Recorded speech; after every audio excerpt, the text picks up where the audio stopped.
And just so you know right now, I do not normally do a lot of Fox News reaction clips, just because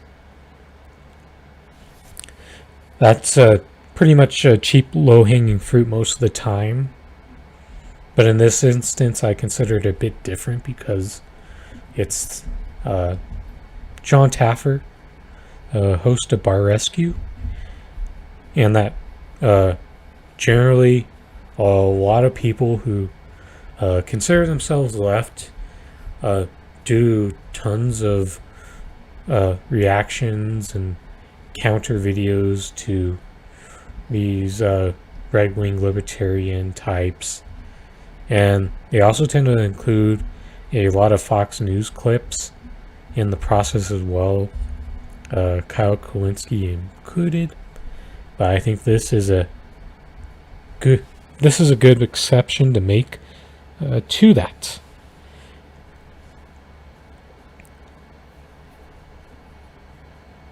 So John Taffer, the host of Bar Rescue, is gonna have an interview talking about with Laura Ingraham about the unemployment issue that is currently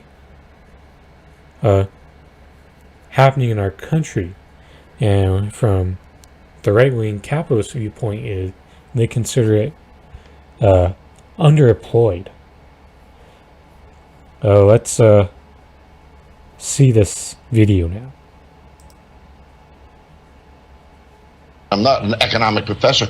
If you get $800 a week unemployment benefits and you live with a partner who also is getting $800 a week unemployment benefits, $1,600 a week, Laura, $83,000 a year for that household in unemployment benefits. The median income in America is only $63,000.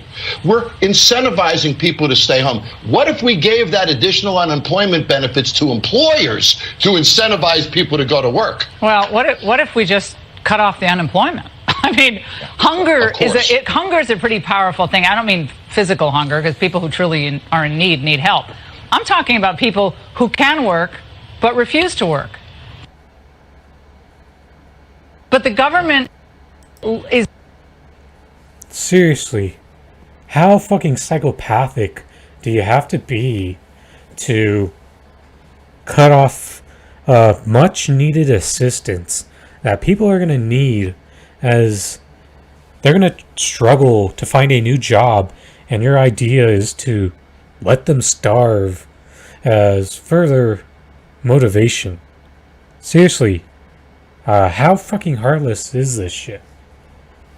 Because there's this right-wing mindset where you believe that most of the people that are currently on unemployment really don't need it, when it's in fact actually quite the opposite. It's just about everyone truly needs this assistance, and that it's going to cause some major problems in this country the moment that this extra assistance is taken away. Is literally putting anvils in many ways on people's shoulders, either through the mandates, regulations, and now through free money, which obviously we're all going to, the piper eventually has to be paid. John, I want to ask you, though, about this idea of work-life balance, because look, no one wants to miss their kids growing up. No one wants to, you stay in the office your whole life, you never see your family. So that's really important. However, have we taken that a step too far when you think of, well, a lot of the millennials talking about, well, I need time for self-care. I don't know why I'm harping on that tonight, but the whole self-care movement is a little, I mean, my mother is not with us anymore, but she worked by the time she was 12 during the Depression. If she heard the self-care thing, I think her head would explode. How pathetic and low do you have to be to use the death of your mom to justify your heartless anti-human views of capitalism and justifying the exploitation of humans in this country who, by and large, have a garbage work and life balance. And the fact that you're pretty much discarding the idea of the need to have better mental health in this country. Are you fucking insane? I think that's right. Old I have school. a friend in the military who trains military dogs, Laura, and they only feed a military dog at night because a hungry dog is an obedient dog. Well, if we're not causing people to be hungry to work, then we're providing them with all the meals they need sitting at home. I'm completely with you, Laura. These benefits make absolutely no sense to us. And on top of the impact of not getting employees and not being able to run our businesses, in my industry, we have meat prices are up 10%, chicken prices are up 15%. No, inflation is going to kill business. I mean, that's the next shoe to drop. The Democrats. Oh, you really think that this inflation is going to kill the business, and the fact that their ideology is so fucked up?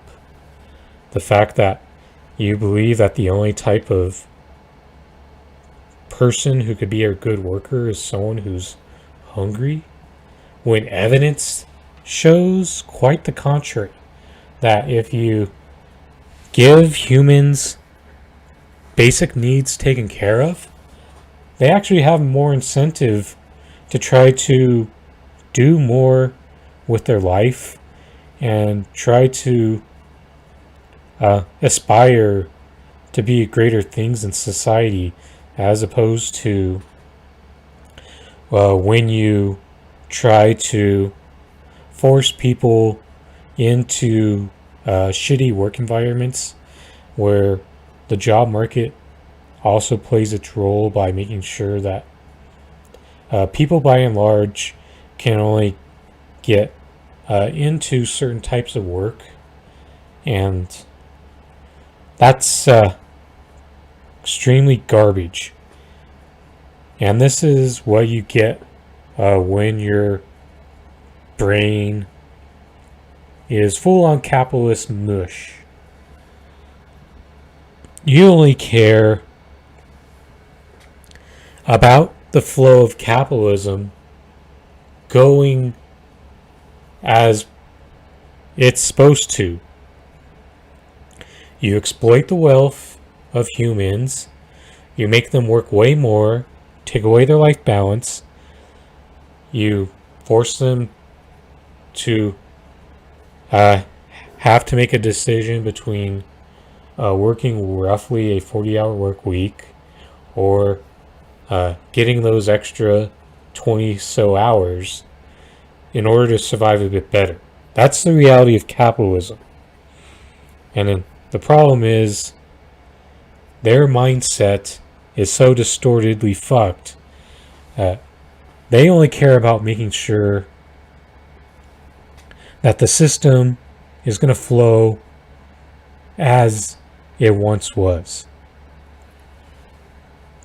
They don't really want workers to own the means of production and actually have a jobs guarantee and the potential for an actual living wage, because all that they're really advocating for is to force these people back into jobs like McDonald's and and Walmart, where so many of their workers have to get government benefits because of how woefully inadequately paid they are.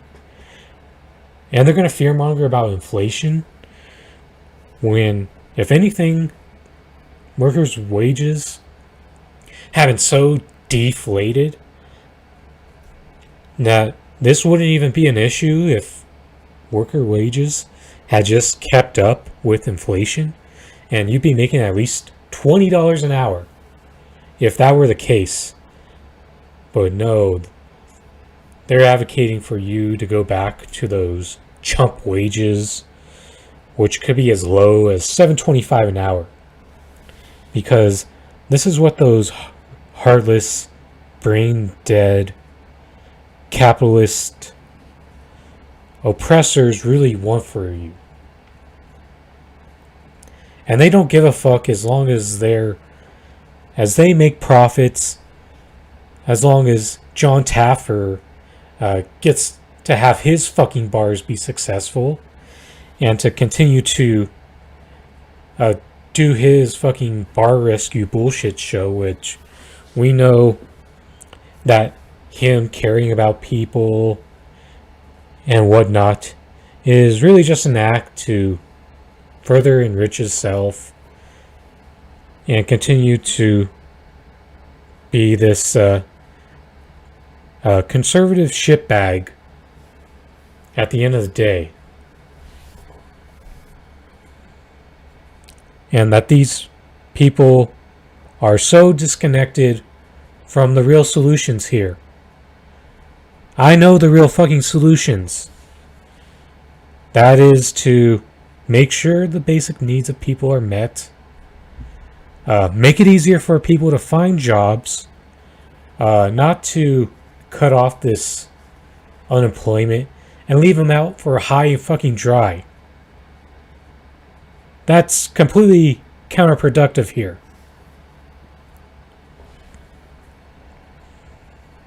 And once again, this further enforces the point that these people are not our best. They are sociopaths, psychopaths, and do not let these fuckers continue to say that they're the smart ones here, and that you have to trust these smart bullshit experts, because they absolutely aren't. Average people like me, like others, can pick apart these type of brain dead arguments.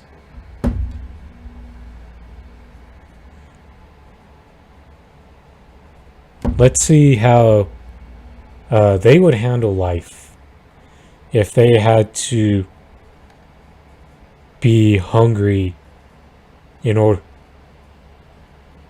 If you hung hunger in front of them as a motivator to join a society where you're forcing them to be returned back to their worse off status pre-pandemic,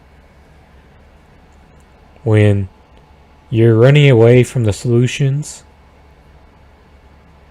which I know, those same exact solutions, which I know Professor Richard Wolff would be telling us right now.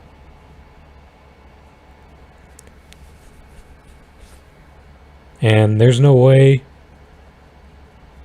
that these people, these right-wing capitalist sharks, are ever gonna do anything that would be truly right for the people without the pressure of direct action.